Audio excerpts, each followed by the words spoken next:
Most people think my future career involves chasing serial killers through dark alleys or profiling unsubs in 40 minutes.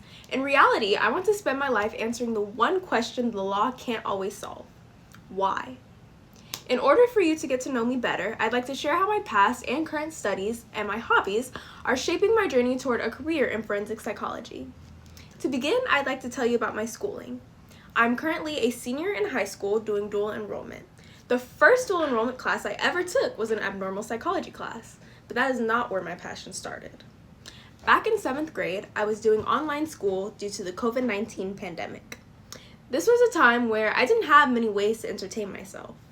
One day, in my boredom, I found a psychology textbook in my mom's closet. I started reading it and was instantly enthralled.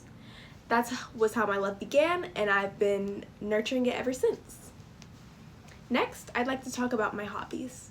I love to read and watch movies, and I don't just watch movies for the plot. I watch them to understand the characters' motivations. Whether it's a psychological thriller or a classic novel, I've always been drawn to the why behind a person's actions. A particular media I've always enjoyed is superhero content.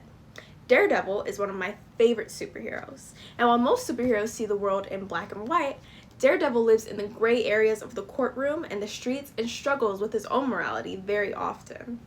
As a future forensic psychologist, I want to work in that same intersection where the law meets the complex, often broken reality of the human mind. And finally, I'd like to talk about my job and career goals. As I've stated before, I want to be a forensic psychologist. My aspiration isn't just to work in a courtroom, but to be a translator between the legal system and the human mind. Whether I'm evaluating a defendant's competency or providing expert testimony, my mission is to be a voice of objective truth, ensuring that when the gavel falls, it's based on a complete psychological picture, not just a surface-level assumption. And I want to aid in the rehabilitation of those who struggle psychologically. In closing, as I move forward, I will continue to lean on my academic foundation and the moral curiosity I find in my favorite stories. At the start of this speech, I mentioned me wanting to know the why of the human behavior and of the mind. Now that you know my story, I hope you can understand how this is fostered a little more clearly.